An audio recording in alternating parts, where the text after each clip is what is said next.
Good morning. Good morning. As some of you probably know, I am not Mary Nordhagen.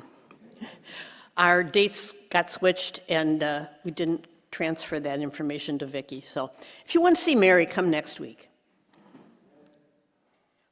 So I am the rep this week from the Board of Trustees.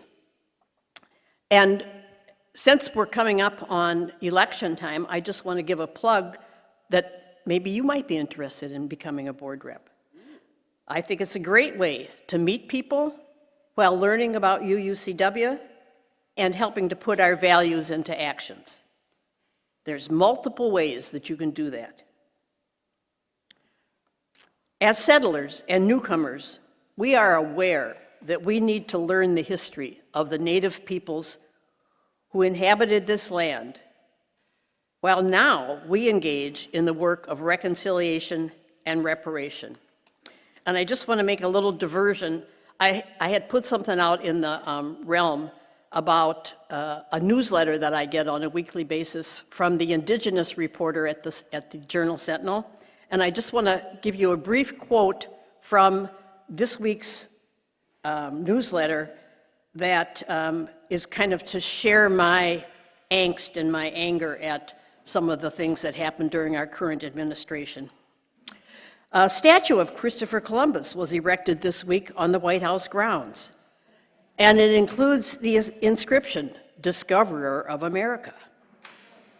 That action by President Donald Trump intentionally reignites culture wars against Indigenous people, many of whom have been advocating to replace Columbus Day with Indigenous Peoples Day, which, if I'm not mistaken, Tony Evers did in Wisconsin, or has been done maybe by a vote. I'm not quite sure, but at any rate, that's a step in the right direction. As a welcoming congregation to gay, lesbian, transgendered, bisexual, and queer plus people, we continue to address the ongoing homophobia, violence, and unfair legislation targeting them. As an anti-racist faith community, we also acknowledge that racism throughout our society continues to lead to the violent deaths and oppression of Jews, Black, Indigenous people, and other people of color. May we engage in the struggle to dismantle white supremacy in our community, in our hearts, and in the world. Whoever you are, wherever you come from, whomever you love, however you want to be called, whatever your pronouns are, you're respected here, and we welcome you. Whatever you believe, whatever your theology, prayer, or sacrament, even if none of the above, we welcome you. Really, we do. We unite in UU principles, and we are a community of communities, spiritual seekers, taking action called on by our work for justice, united in covenant, and the spirit of love. We welcome you all, whether here or perhaps online. As always, a few housekeeping items. Newcomers and guests can use the blue slips that you received as you entered to connect with us. Or there's a newcomer table out in the entryway that you're welcome to speak with the people who are there. The worship exploration table, which right now is completely empty, is available for those of you who prefer to have something to do with your hands so that you can pay attention better to whatever's going on here. You received order of service and the second page of that, and I want to commend whoever did the stapling this time, because for those of us who are left-handed, this is a better way to do it. Yes. So there's lots and lots of announcements, lots and lots of opportunities. Probably the most important one is number 2, that it's almost the end of the pledge drive, and we really, really would love to see whatever it is that you're able to contribute to the ongoing work of this church. It really, really helps to have your commitment before we actually plan the budget. So go for it. And I think for the moment, I'm done. What's your name? My name is Barb Holzhauer. Sorry about that. Yep. Okay. Thanks, Barb.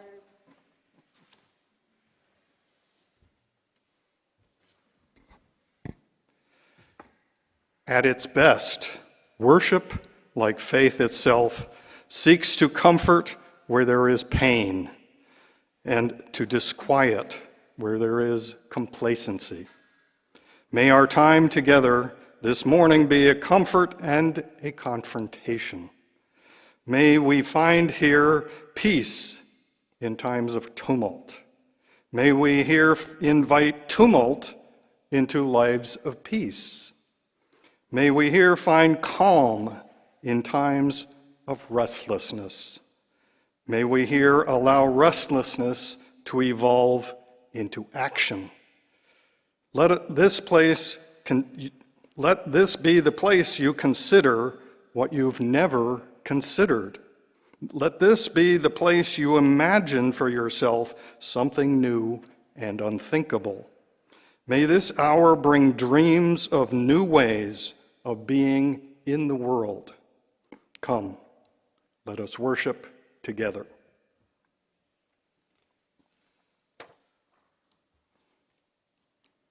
Good morning. My name is Eddie Daniel, and as a member of the worship ministry team, it is my privilege to be leading the service today, a special day in honor of Trans Day of Visibility, which is March 31st. And for this special day, we have a special guest. I am thrilled to welcome Alex Kapitan back to our pulpit. That's me.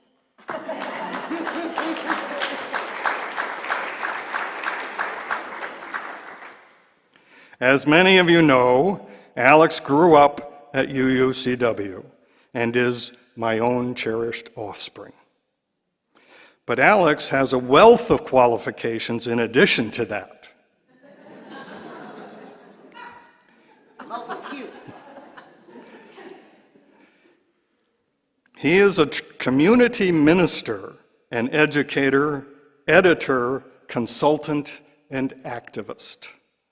A trans and queer lifelong Unitarian Universalist, Alex does interfaith LGBTQ work and supports congregations in becoming places of radical welcome for all. Alex is the co-founder of the Transforming Hearts Collective, the co-leader of the program Trans Inclusions in Congregations, and the founder of Radical Copyeditor, an anti-oppressive language project. He has also spoken from this pulpit on several occasions previously. Welcome home, Alex.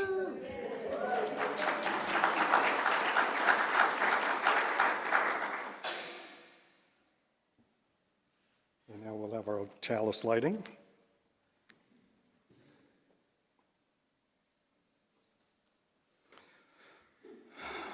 So please follow along in the order of service. You are the congregation, and I am the leader.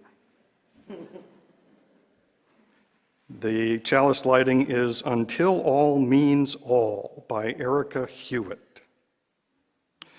The chalice, as a symbol of Unitarian Universalism, arose as a beacon of hope in an atmosphere of tyranny. The chalice arose as a sign of promise that the marginalized would neither be forgotten nor ignored because they are beloved and precious from the perspective of the holy. This morning, we remember all of the people who have been told explicitly or implicitly through the police, violence, or government policy, through derision or dehumanization, that they are anything less than whole, anything less than beloved.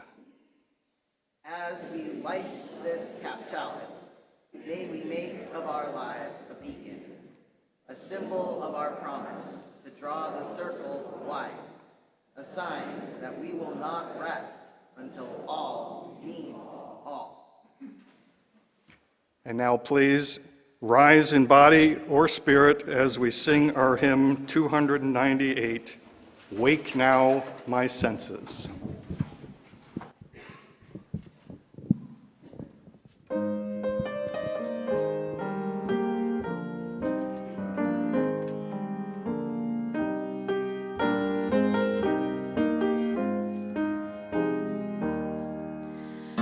Wake now my senses and hear the earth call.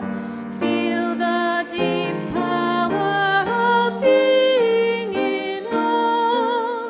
Keep with the web of creation your vow. Giving, receiving as love shows us how. Wake now my reason, reach out to the new. Join with each pilgrim who quests for the true. Honor the beauty and wisdom of time. Suffer thy limit and praise the sublime. Wake now compassion, give heed to the cry. Voices of suffering fill the wide sky.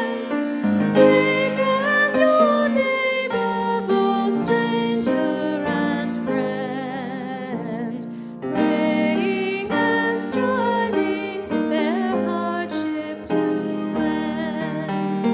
Wake now my conscience with justice thy guide. Join with all people whose rights are denied.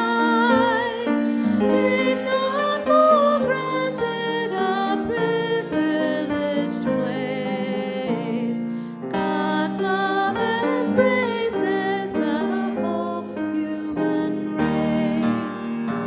Wake now my vision of ministry clear. Brighten my pathway with radiance here.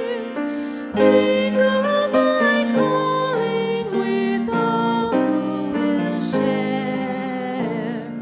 Work toward a planet transformed by our care.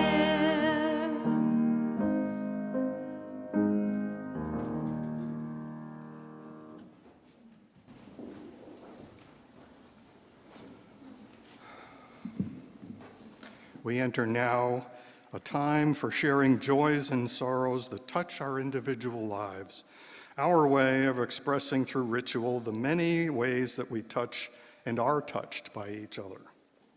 In a moment, you'll be invited to come to the mic and share your joy or concern. If you have something you'd rather not share aloud, you can use the QR code on the order of service or the share side of the blue slip that you received to put something in writing. Raise your hand if you need a writing implement. For those of you at home and for anyone at other times during the week, you can use the link in our weekly e-news to let us know what's going on in your lives and in your heart. What you share aloud today is only for the ears of those gathered now. It will not be posted in the video of the service or shared in our e-news. So now come to the mic. You may line up on either side or raise your hand and an usher will bring you a mic. I'll light a candle for you, and after each sharing, I'll invite you to respond with me, "We hold you in love." You can form a line either side. I will begin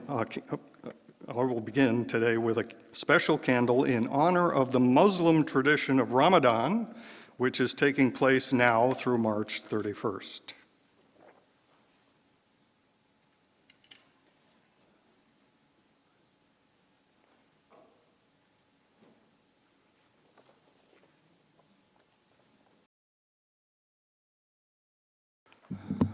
I'd like to light one candle for all of the trans people who have been explicitly targeted by this administration and those who suffer under the oppressive regime.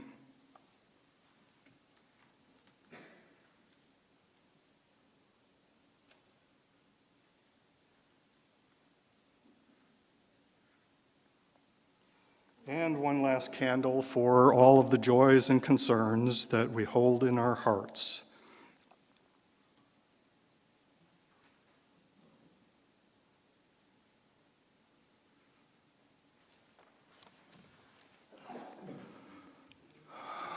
And now, let's pause, breathe together, and hold all that's been shared in our hearts.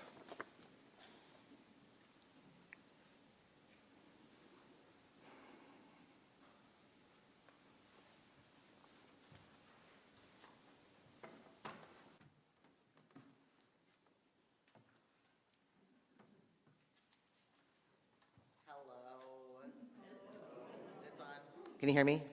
There it is. Excellent. Hi, everyone. It's so lovely to be back here with you and to see so many familiar faces, and some folks I haven't seen in a long time, and some of you are remembering a much smaller person who was much more annoying. Well, I might still be, you don't know.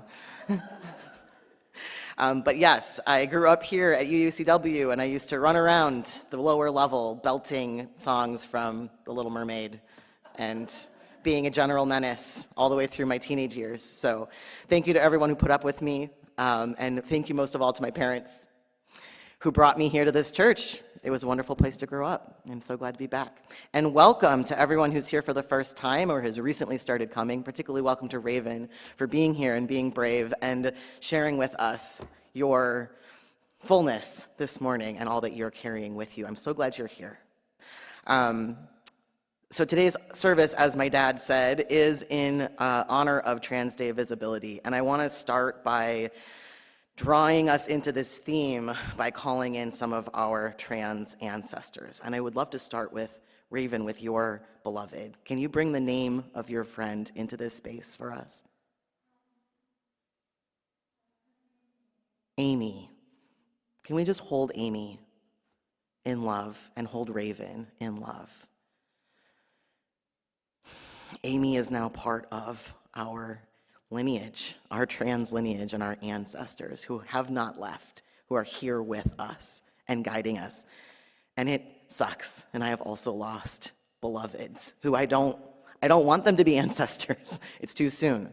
So please hold all of us holding you and feel that love pouring toward you and bringing Amy into the circle of faces who are my trans saints, my trans ancestors that I brought in here today. I brought about 17, now we have 18. I feel like 18 is a better number. And I want to invite you to come up and visit them after the service and get to know them a little bit. But first I want to introduce you to 5 trans UU saints in particular. I'm going to come to the chalice table mic for this. So, this is Alan. Dr. Alan Hart. Alan was born in 1890. And in 1917, he became one of the first documented recipients of a gender-affirming surgery when he got a hysterectomy in order to become a man. He went on to become an acclaimed doctor and researcher and pioneered the use of X-rays in tuberculosis detection, which likely saved millions of lives. He and his wife, Edna, moved to Hartford, Connecticut in the 1940s and were leaders in their local Unitarian church for the next several decades. They lived the bulk of their lives together without anyone knowing Alan's gender history. This is Zazu, Zazu Nova. Zazu was a proud Unitarian teenager who was part of the vanguard with Marsha P. Johnson and others that started the Stonewall Uprising in 1969. She went on to be a founding member of New York City's Gay Youth, which was the first LGBTQ youth organization in the country. This is Reverend Aaron Melby. Aaron came out as trans in 1967 and was one of the first people ever to attend seminary as an openly trans person. She graduated from Starr King School for the Ministry in 1984 and went on to serve as community minister of the UU Church of Palo Alto, California, in addition to her work as a hospice chaplain. And she served as an elder and minister to other UU trans ministers who came after her, including me. This is Wendy Miller. Wendy co-founded the Pittsburgh Transsexual Support Group, which provided support to trans people nationwide. And she attended the first Trans Lobby Day at the US Capitol in 1995. She owned a successful frame shop in Pittsburgh for more than 40 years, where she employed fellow trans women and secretly hosted meetings of the trans support group. She was an active member of the First Unitarian Church of Pittsburgh. And finally, this is Alandria Williams. E was a friend of mine and an incredible organizer within our UU movement and wider national movements for justice.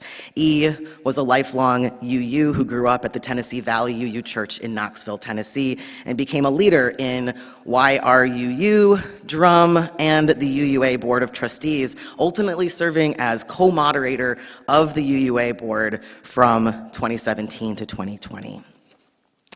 Finally, I want to call into this space today one more trans ancestor who wasn't UU, but has a different connection to this place. This is Lou Sullivan. Lou was the first widely, publicly known gay trans man in the US and was a tireless advocate for expanding access to healthcare for trans people. He founded FTM International, the first US organization for trans men. Lou was born in 1951 in Wauwatosa. He grew up here and he lived in Milwaukee and worked at UWM, and in the 1970s he moved to San Francisco because he needed a more fuller place where he could be himself, and he was repeatedly denied transition care because he identified as a gay man. At the time, you could not medically transition unless you could convince providers that you would turn out normal. Including straight. You needed to prove that you would be a normal, productive member of society, or they would not allow you to transition. When he was diagnosed with HIV in 1986, Lou wrote to the gender clinic that had denied him care to say, "You wouldn't let me live as a gay man, but it looks like I'm going to die as one." Lou, we honor your legacy. We call you into this space. We feel you present with us today. Spirit of love and life, great mystery, God of many names and no name at all, praises for these trans ancestors who remind us of our incredible lineage of revolutionaries and freedom fighters, who remind us that trans people have always been here, always found ways to care for one another, to carve out space in this world, to bend the arc of the universe toward justice. As we enter into a moment of silence, reflection, meditation, or prayer, may we feel the presence of our ancestors in this space.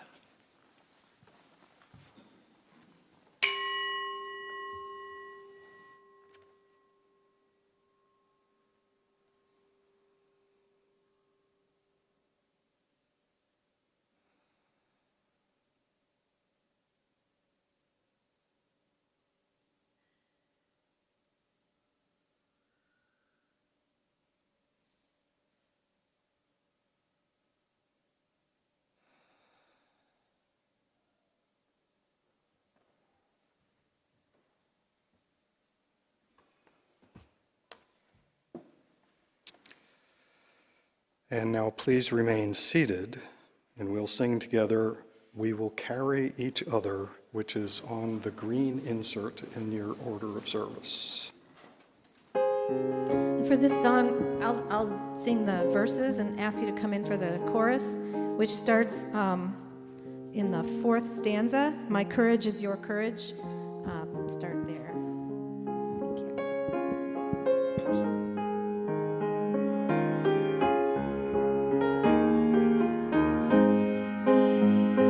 I am looking for shelter in a friend. We can build a beginning, but I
freely taken with no debt. We will carry each other on the way. My courage is your courage when the journey is only getting longer. My strength is your strength.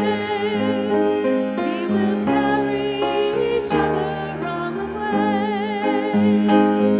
My courage is your courage when the journey is only getting longer. My strength is your strength. We will carry each other on the way.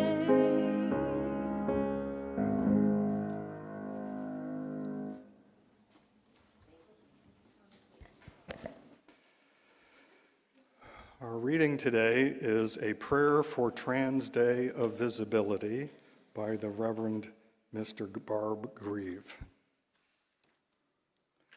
Blessed are the trailblazers who brought us this far and are still trailblazing, still celebrating. Blessed are the drag queens and kings who remind us not to take life too seriously. Blessed are the gender benders, non-binary,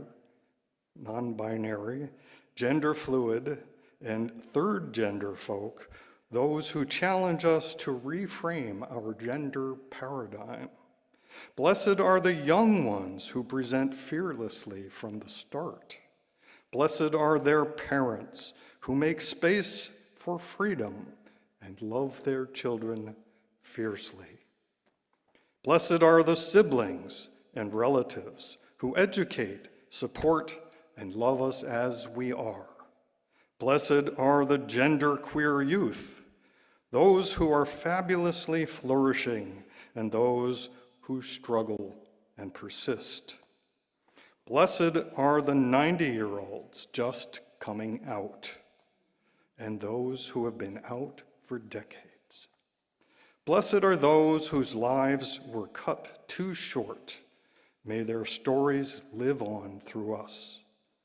Blessed are the survivors that they may keep on living. Blessed are the allies learning to be accomplices. Blessed are those gathered here today, witnessing, learning, celebrating. May we all commit to continue showing up, fighting for justice, celebrating all the genders in life. Amen.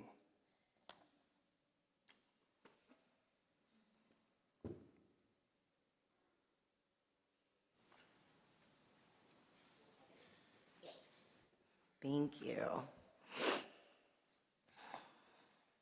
All right, so, oh my God, I'm already crying. Yay. If you know me at all, you know that I need a little feedback when I'm preaching. You know what I mean? Some of you do. Yes, those people know what I mean. So the topic I'm going to be talking about today is a pretty vulnerable and emotional one for me. So I need to feel that you're with me. Can you do that?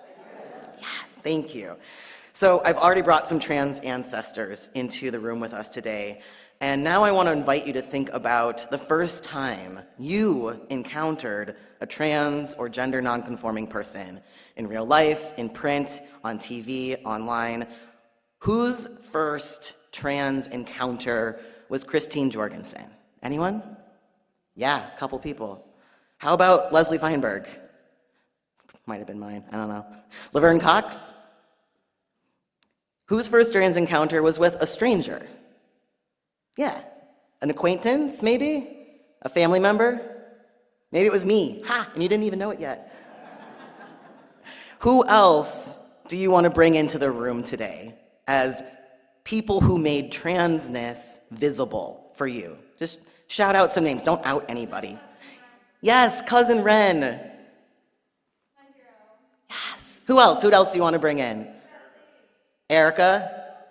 Kathleen? Another Ren. Yes. Michael? Jackie.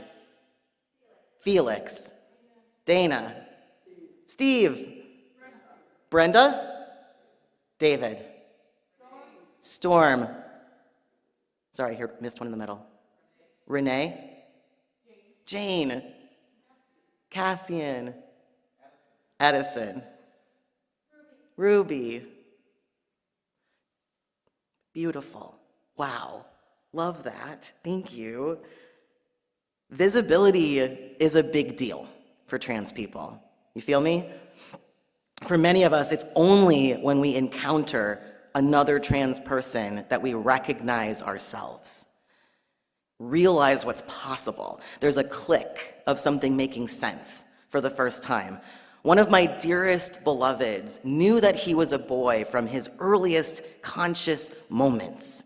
But it wasn't until he met another trans man in his 30s that he realized that transition was a possibility, that being his true self was a possibility. The first person I saw who was trans, that I knowingly saw, was actually here at UUCW. I don't know who she was. I don't know anything about her story. I don't know if she attended a handful of times or for years. But I remember seeing her when I was a kid in the early 1990s and being amazed. I didn't meet another non-binary person like me until I was about 20. So for a long time, I thought that the only way to be trans was to be a trans woman or a trans man. And that's no accident. Mainstream media has had an outsized role in our perceptions of trans people for generations. And it's given people a very lopsided, narrow, and biased perspective on what it means to be trans. It's had a huge impact on how cis people or non-trans people think about trans people, but it's also had a huge impact on how trans people think about ourselves. I've met hundreds of other non-binary people over the years, and virtually every single one of us has gone through a period of racking doubt over whether we were real, whether our internal experience made any sense in terms of other people's. All of us were at one point incredibly reticent to call ourselves trans because we didn't feel trans enough to be trans. I remember being desperately afraid of claiming space or language that wasn't mine to claim, and somehow taking it away from people who were really properly trans, trademark. Right? You know, the people like that beloved of mine who always knew he was a boy, rebelled against everything stereotypically feminine, experienced unendurable dysphoria when puberty hit. Being finally able to access medical transition at the age of 35 saved his life. There's no question. I wasn't really properly trans like that.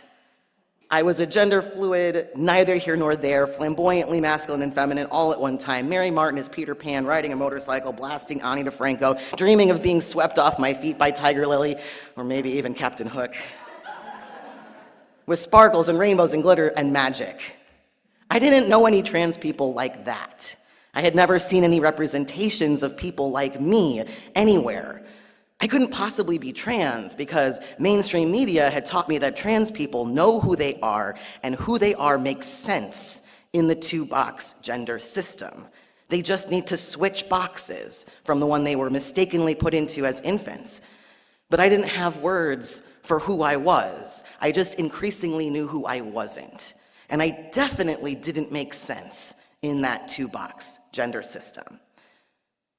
It took a while before I understood that it wasn't me who didn't make sense. It was that two-box system, yes? It took a while before I understood that being non-binary is absolutely part of the beautiful diversity of transness and of our world. And that most of those really properly trans people I was comparing myself to didn't fit that system as well as mainstream culture wanted to think either. It took me a while to see trans people like me, and even more importantly, to experience being seen for who I am.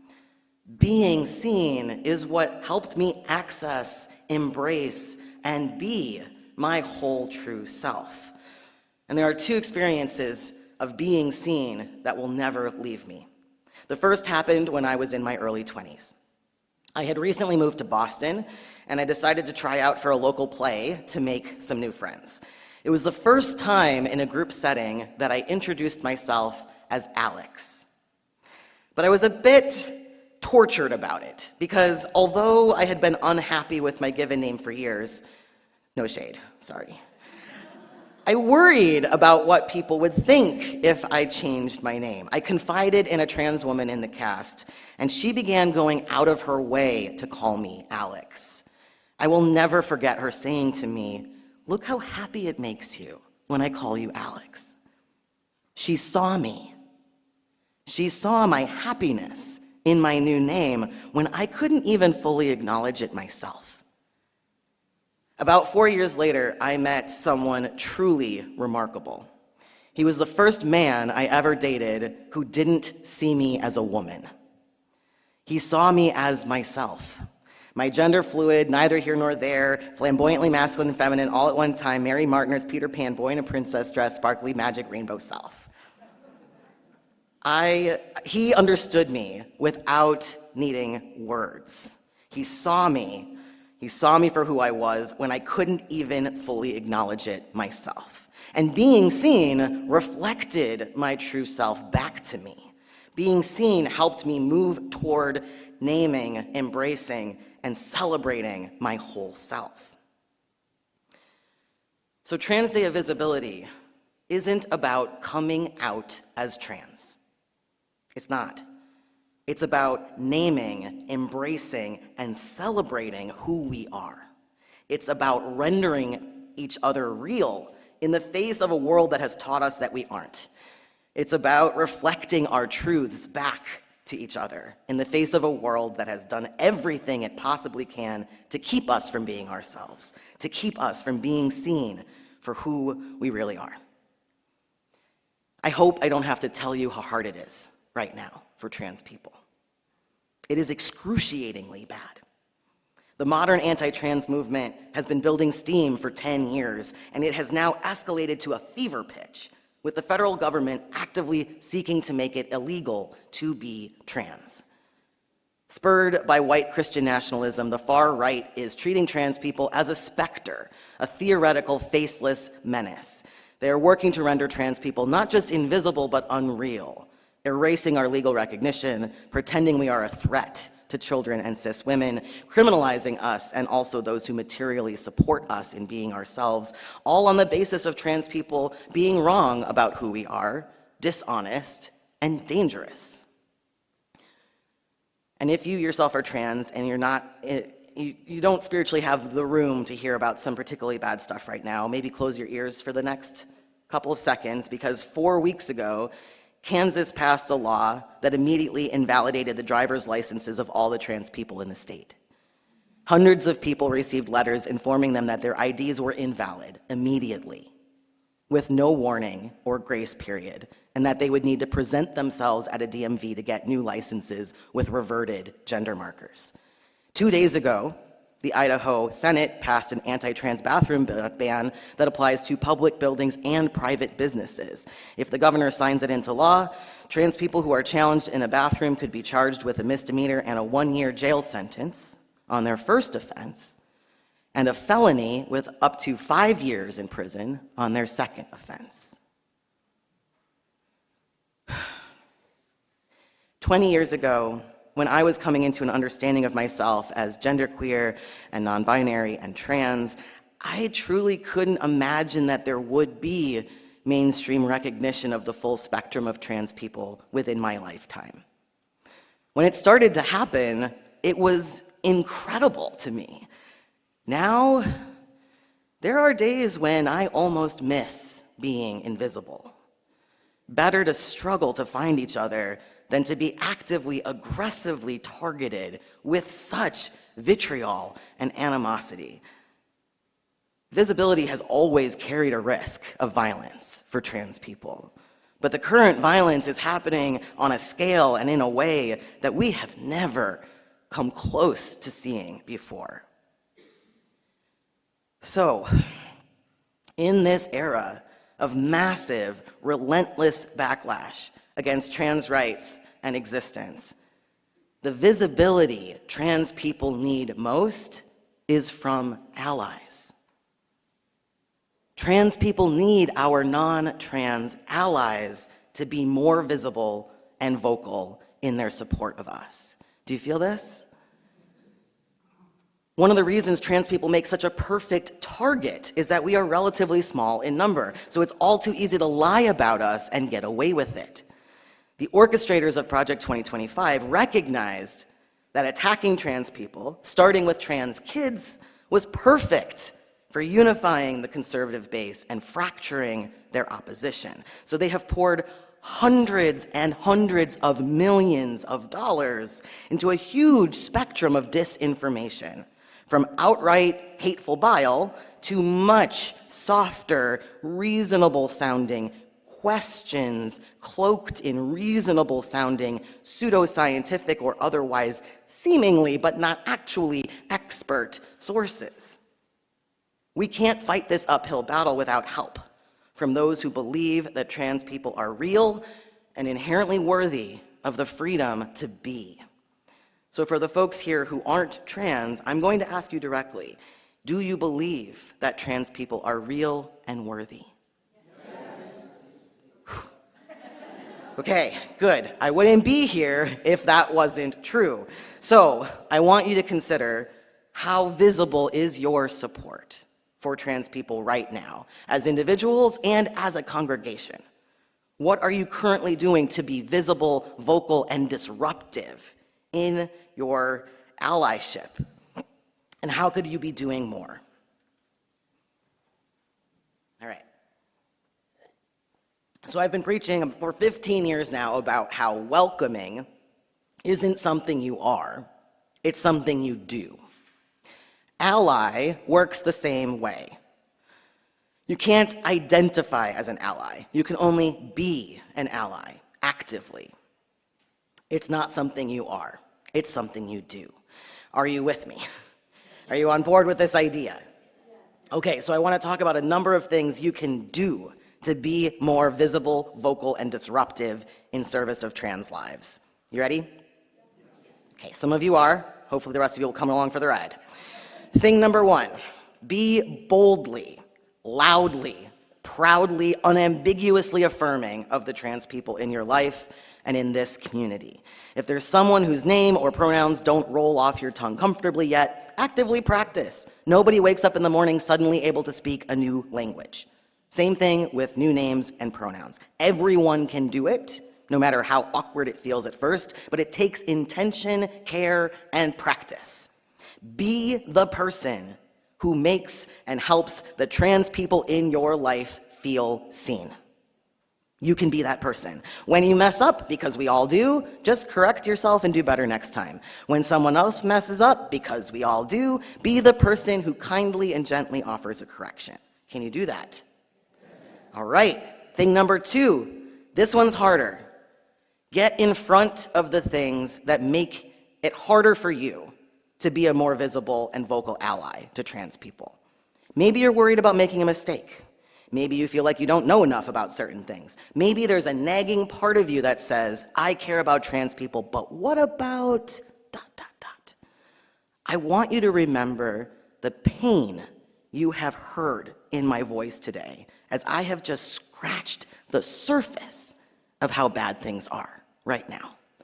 If you're not trans, imagine how much pain the trans community is experiencing right now, particularly trans kids and youth. What are you willing to do to alleviate that pain? Are you willing to risk some discomfort or some awkwardness? At least 5 of you are. Okay, that's good, that's good. But I really want to invite those of you who aren't trans to face head on the voice that says, I care about trans people, but what about ... okay? Because this is a voice that's real. Maybe that nagging voice says, but what about grammar, biology, fairness in sports, peer pressure, surgeries? Is there something that is keeping you from wholeheartedly unequivocally embracing, in the words of the boldly, nearly unanimously passed 2024 UUA General Assembly Business Resolution, the foundational profession of our faith's values in support of transgender and intersex people? Have you placed limits or conditions, perhaps unconsciously, on your allyship? Do you want it to be easier, less uncomfortable, less risky? Are you waiting to have read every possible source to feel like you've mastered every aspect of this topic before you can speak up for trans justice? What do you need to do and move through? Who do you need to talk with in order to get past those limits and conditions? Allyship is something we do, my friends. It's not easy. It's not simple. It's not comfortable all the time. It's work. So we need to get real about what might be in the way. I also want to be really clear that I'm not shaming anyone for having questions. If you aren't trans, it would be hard to not have questions, given the insidious, relentless, unbelievably well-funded and well-resourced anti-trans disinformation campaigns that have been seeping into every part of our lives. You are not a bad person or have some kind of broken failing. You are just absorbing what's going on in our wider world if you have questions. But we don't have time for your questions to keep you from being an active ally. For every moment that you are frozen and uncertain, the religious right is speeding ahead. The building is on fire. We are talking about one of the linchpins of the rise of authoritarianism in this country. The current attacks on trans people and immigrants and trans immigrants are designed to desensitize you to the loss of rights until you suddenly look around and your rights are gone too. Am I making sense? Okay, so we need to be boldly, proudly, and unambiguously affirming of trans people in our communities, and we need to proactively get in front of anything that's keeping us from being a more active ally. Then we need to act. So think about, what is your personal flavor of activism? Is it buttons, signage, flags? Is it resources, contributing resources like food and labor and money? Is it lobbying and legislative advocacy? Is it joining a committee? Is it making art? Do you have a workplace, a school, a doctor's office, a gym where you can ask, what are you doing to protect trans rights? Here's how I feel about it as a person of faith. What's the next thing you can do?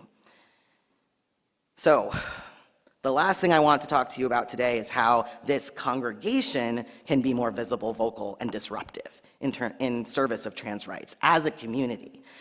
This spring, some of you might know this spring marks the 20th anniversary of UUCW becoming a recognized welcoming congregation to LGBTQ people. Cool, right? That's awesome. Thank you, yes. So what I need you to consider is whether this is a space where trans people and our families can be seen as our whole, true, authentic selves. Being a welcoming congregation is a commitment to action. It's not something you are, it's something you do. So what are you currently doing to ensure that this space is a refuge, a place where trans people and our families eagerly want to come in order to gain some ease, some healing, some affirmation, some respite from a society that is trying to eradicate us? I need to be honest with you. Too many trans people don't experience these things when they come through the doors of our UU congregations. Despite all of our best intentions and all the things we say out loud and all of our amazing values, too many trans people feel the need to armor up in order to come to church, to emotionally and spiritually prepare for people not seeing them for who they truly are, not being willing to put any effort into making these spaces a safe and welcoming place for them. I've been in the ministry of welcome my entire adulthood. I've traveled to congregations all over the country, and I've ministered to people who are struggling with belonging. And the number one reason I hear for why trans people leave as well as other folks with identities and experiences that make it harder to feel at home in UU spaces. The number one reason we feel pushed out is that there's a person or two who actively ignore our needs, diminish us in small or large ways, loudly resist the changes we need in order to stay here. But it's not that person who makes us leave. It's everyone else who looks the other way, who don't challenge or counter that harm. Do you understand what I'm asking of you? I'm asking you to create a culture of care for those who need it most. I'm asking you to collectively take responsibility for ensuring that the experience trans people and our families have here at UUCW is a positive one, that we feel safe, that we feel a sense of belonging and affirmation, that we feel seen. What are you doing and what are you willing to do to alleviate pain? Can you actively take on a small amount of risk, of discomfort, of awkwardness as a form of active allyship? Can you approach someone here and say, hey, I know you didn't mean to be hurtful, but asking people about their bodies or surgeries can feel really invasive? Can you take someone aside and say, hey, Sky actually goes by they, them pronouns. Would you like to practice that with me just for a few minutes? This is the internal work that is so desperately needed if we are serious about being a welcoming congregation. And then we also need to be a collective force for trans justice in the wider world too. We need both, right? What resources does UUCW have that can be leveraged in service of trans rights and trans justice? What trans-led groups and orgs are you in relationship with, and how can those relationships turn into partnerships? Can you offer free meeting space to trans groups? Can you collect testimonies and take field trips to the state capitol to protest anti-trans bills and laws? How can you work to ensure that folks out there hear pro-trans religious voices, not just anti, right? Are you in? Yes. Are you willing to be a more visible, active ally? And are we willing to be a more visible, active, welcoming congregation for trans people? Yes. Okay, great. So, if my words today opened your heart, please keep this conversation going. And if you are already ready to be deputized and deployed to help UUCW level up its welcome, guess what? My mom, Lynn Kapitan, front row, has offered to convene a conversation about how to do just that. So if you want to be part of a conversation about leveling up UUCW's welcome, please visit Lynn Kapitan in the community room after the service to sign up. Finally, to my fellow trans, non-binary, gender non-conforming, intersex folks, whether you're joining us here in person or watching from home, I hope you can feel the love that is pouring your way right now from everyone in this room. You are beloved. You are real and worthy. You are whole and holy. And you are part of a lineage of ancestors stretching back hundreds, thousands of years of fellow gender diverse, gender fabulous, transcestors, and saints. They are with us still, and they see you. They know you. They love you. When you struggle to feel seen, feel them with you. My friends, this time we are living in calls us to show up. And at its best, being a Unitarian Universalist gives us the charge and the tools and the community support to do so. Because being a Unitarian Universalist isn't about who you are or what you believe. It's about what you do. It's about what we do, what we covenant to do together. Ally and welcome are verbs. Actions spiritual practices that never end. And we do them together, collectively. We help each other practice. And we get it wrong, because we're human. So we try again, because that's what we're called to do as UUs, because it's worth it, because lives are quite literally on the line.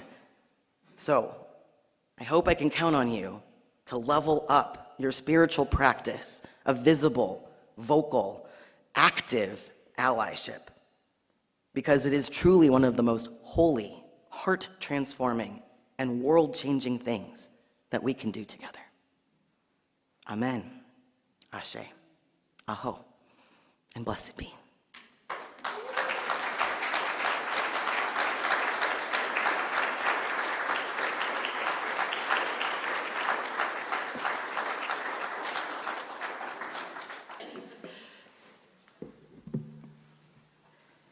UU Church West Split the Plate program is a ministry of outreach and generosity. Each month, we share half of all of our undesignated offerings with a nonprofit organization that helps us live our Unitarian Universalist values, pursue social justice, and serve our wider community. This month, and this is the last Sunday of March, we are honored to partner with Franciscan peacemakers. Rooted in Franciscan spirituality, they are committed to raising awareness about the realities that lead women into prostitution, including trauma, poverty, human trafficking, and addiction, and why these challenges persist. Their board and staff offer educational presentations for faith communities, service organizations, schools, businesses, and foundations. These conversations help people recognize the signs of human trafficking while highlighting how Franciscan peacemakers ministries provide pathways toward healing, stability, and safe, sustainable lives. So, you can support Franciscan peacemakers by dropping your contribution in the basket as it goes around, or go to the website, click on the Donate tab, and select Split the Plate. Or if you're old school and you want to mail it in, that works too. Whatever way you want to do it, there's lots of options. And we would be happy and very appreciative of anything that you can donate. Our ushers are coming around right now.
Please join me in reading the words for dedication of the offering, which are printed in your order of service. To the work of this community, which is to ground ourselves in love and joy, and to act for inclusion and justice, we dedicate ourselves in these offerings. Please rise as in body or in spirit, and sing hymn number 131, Love Will Guide Us.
All right.